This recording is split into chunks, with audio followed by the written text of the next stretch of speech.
आज आप रातों को निकल जाइए, धड़ल्ले से बालू की चोरी मिलेगी, धड़ल्ले से कोयले की चोरी मिलेगी। क्यों? आखिर परिणाम, इसका रीजन कि झारखंड की आईपीएस की संपत्ति देश में सबसे ज़्यादा बढ़ रही है। तो कैसे बढ़ रही है भाई? झारखंड में सीएनटी और एसपीटी कानून है, गोड्डा में एसपीटी कानून है, संथाल परगना में, कि निस्संदेह गोड्डा की धरती में फिर से उबाल आएगा और नए झारखंड के जो निर्माण की हम लोग बढ़ रहे हैं, गोड्डा का भी योगदान होगा। इस वक्त गोड्डा की सरजमी पर हमारे साथ जयराम महतो जी जुड़े हुए हैं और सबसे पहले हम इनसे पूछना चाहेंगे कि सर, सफ़र कैसा रहा? यहाँ तक पहुँचने का सफ़र हमें बताइए सबसे पहले। सफ़र ठीक ठाक ही रहा, 6 घंटे का समय लगा, लेकिन अंततः क्योंकि अभी जोश जुनून से भरे हुए युवा हैं साथ में, उनका मकसद, उनकी मंजिल, उनके आंखों में एक ही सपना है, झारखंड के नवनिर्माण की, तो इसलिए सफ़र की यादें ठीक ठाक ही रही।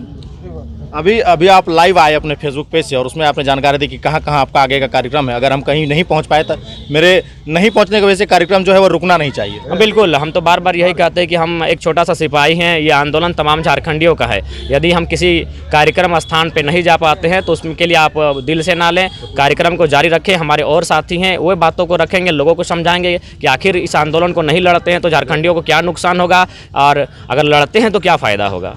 आप बात कर रहे हैं सर खतियाने की, तो यहाँ भी ऐसे रैयत हैं जिनकी ज़मीन जो है वह लोगों ने खरीद के, बाहर के लोग जो है यहाँ पर बसे हुए हैं।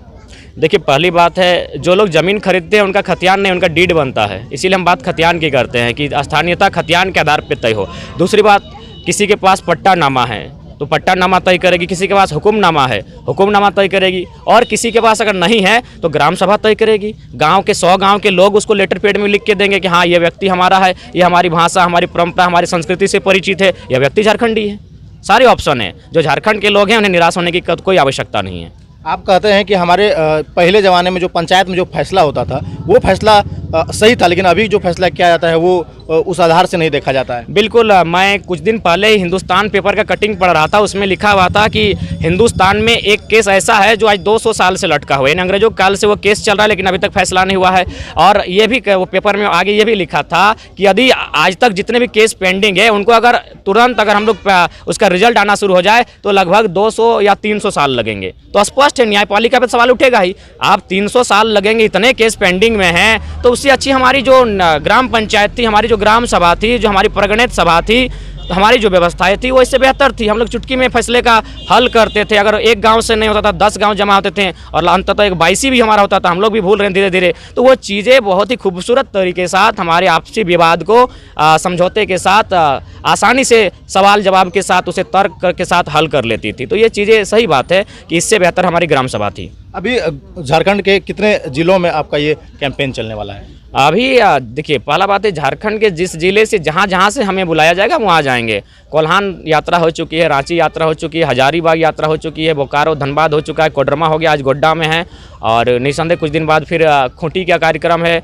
गुमला का कार्यक्रम है। मैंने झारखंड के तमाम जिलों से बातें आ रही है, सूचना मिल रही है कि यहाँ का जहाँ हमें बुलाया जाएगा वहाँ हम जाएंगे। हमारे ज़िले में गोड्डा की अगर बात करें तो यहाँ पर युवाओं का जोश वो कैसा देखने को मिल रहा है? बिल्कुल, संथाल परगना है, या हुल विद्रोह की धरती है। 1855 में यहीं से अंग्रेज़ों के दांत खट्टे किए गए थे। तो निसंदेह वह खून, वह यादें आज भी यहाँ के युवाओं के साथ उनके दिलों में धड़कता है। निसंदेह गोड्डा की धरती में फिर से उबाल आएगा और नए झारखंड के जो निर्माण की हम लोग बढ़ रहे हैं, गोड्डा का भी योगदान होगा। भाषा से निकला यह आंदोलन अब 1932 के खतियानी पर जाकर के आगे बढ़ रहा है, इसको लेकर के क्या कुछ कहिएगा? निसंदेह खतियान आधारित नीतियाँ ही झारखंड को बचा सकती है, नहीं तो फिर झारखंडी, अगर आप खतियान को आधार नहीं मानते हैं तो आखिर कौन झारखंडी होगा? जो 2 दिन पहले आया है वो भी अतिक्रमण में आके बसा है। अब चलिए बोकारो धनबाद, वहाँ पेपर स्पष्ट छापता है कि लोग आते गए, लोग बसते गए, अतिक्रमण होता गया, खटाल बनता गया। तो क्या उन्हें झारखंडी गिन लिया जाएगा? नहीं, उनका इसके अलावा कहीं घर द्वार है भाई, सीधी बात है। अभी देखिए, होली का महीना आ गया है, आप जाके देखिए ट्रेनें फुल होने लगी हैं। तो वे लोग कहाँ जा रहे हैं? ट्रेनें फुल करके वे जा कहाँ रहे? कहीं जा रहे हैं, यानी उसका कहीं घर है। तो जब आपका कहीं घर है तो फिर लोगों के अधिकार को आप यहाँ क्यों छीन रहे हैं? यहाँ आप कमाने आए, अच्छी बात है, आप भाड़े में रहते, अच्छी बात है, अतिक्रमण से आप नहीं रह सकते। हाँ, रहें वहाँ जहाँ जमीनें खरीदने योग्य हैं, क्योंकि झारखंड में सीएनटी और एसपीटी कानून है, गोड्डा में एसपीटी कानून है, संथाल परगना में, कि एक व्यक्ति का जमीन उसके थाना के अंतर्गत उसी कौम का आदमी ले सकता है, आदिवासी का जमीन तो वही लेगा। तो ये चीज़ें तो सामने हैं कि आप अगर जमीन लिए भी हैं तो पहले आप जांच कीजिए कि सीएनटी एसपीटी के दायरे में आए क्या। अगर है तो दोषी आप हैं। आपने पिछले अपने कुछ वीडियोस में जिसमें कि आपने इंटरव्यू था उसमें आपने कहा कि डीसी और एसपी सब जो हैं या फिर और भी जो अन्य अधिकारी हैं वो लोग कहीं ना कहीं सम्मिलित हैं इस चीज़ में। निसंदेह सम्मिलित है। कुछ दिन हम जो भी चीज़ें कहते हैं वो तर्क के साथ कहते हैं, हम हवाई बातें नहीं करते। एक दिन पेपर कटिंग आया था, उसमें स्पष्ट लिखा था कि झारखंड की IPS की संपत्ति देश में सबसे ज़्यादा बढ़ रही है। तो कैसे बढ़ रही है भाई? जब आप बताइए रीजन क्या है? रीजन यही है कि यहाँ खनिज संपदा से परिपूर्ण ब्लैक कमाई जोरदार होती है और इसमें सभी की मौन सहमति है। आज आप रातों को निकल जाइए, धड़ल्ले से बालू की चोरी मिलेगी, धड़ल्ले से कोयले की चोरी मिलेगी। क्यों? आखिर परिणाम इसका रीजन क्या है? रीजन यही है कि कहीं ना कहीं सबकी मौन सहमति है। ये तो तथ्य और सत्य है। बात करें अगर भाषा को लेकर के तो जैसे ही 1932 खतियानी लागू के जो ये संघर्ष चल रहा है उसमें जो भाषा है उसमें से कुछ जो भाषाई हैं जैसे कि बिहार के जो भाषा जो लोग बोलते हैं वो लोग कुछ नाराज आपसे नजर आ रहे हैं। कहीं ना कहीं कुछ आपके सिपाहियों ने ऐसा बयान दिया जिसको लेकर के वो लोग नाराज चल रहे हैं। देखिए, पहली बात, अगर आंदोलन शुरू हो गया उन लोग का भी, किसी ने अगर कोई ऐसा बात कहा जिससे किसी बाहरी राज्य चाहे बिहार और यूपी और बंगाल के लोगों को ठेस पहुंचाए तो हम भाई उनके लिए माफ़ी चाहेंगे। हमारा मकसद किसी को ठेस पहुंचाना नहीं है। हम तो स्पष्ट कहते हैं सभी राज्यों की अपनी अपनी पहचान है। उन राज्यों में उनका घर है, उनका परिवार है, उनका खतियान है, उनका नियम है। ये राज्य हमारे लिए बने हैं जो झारखंडी हैं, झारखंड के सिवा कहीं नहीं है। तो इसलिए हमारी लड़ाई किसी व्यक्ति से नहीं है, लड़ाई हमारी सरकार से है कि आप हमारे लिए नीति नियम बनाएं। इसलिए अगर मेरे साथियों के माध्यम से किसी को ठेस पहुंचाए तो मैं क्षमा मांगूंगा उन लोगों से। हमारा मकसद ठेस पहुंचाना नहीं है, हमारा मकसद झारखंड को बचाना है। झारखंड सरकार के हेमंत सोरेन साहब कितना सहमत हैं इस चीज़ को लेकर के?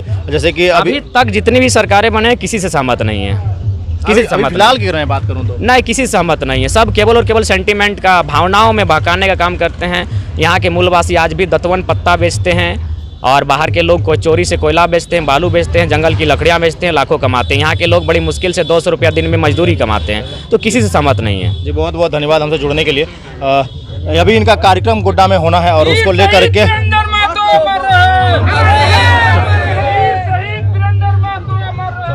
गोड्डा में अभी कार्यक्रम होना है इनका और इस वक्त पांडुबथान में हम मौजूद हैं और पांडुबथान से जो कार्यक्रम है इनका जो रैली है वो अभी यहाँ से गांधीग्राम की ओर निकल रहा है। बने रहिए हमारे साथ और देखते रहिए लाजवाब। धन्यवाद।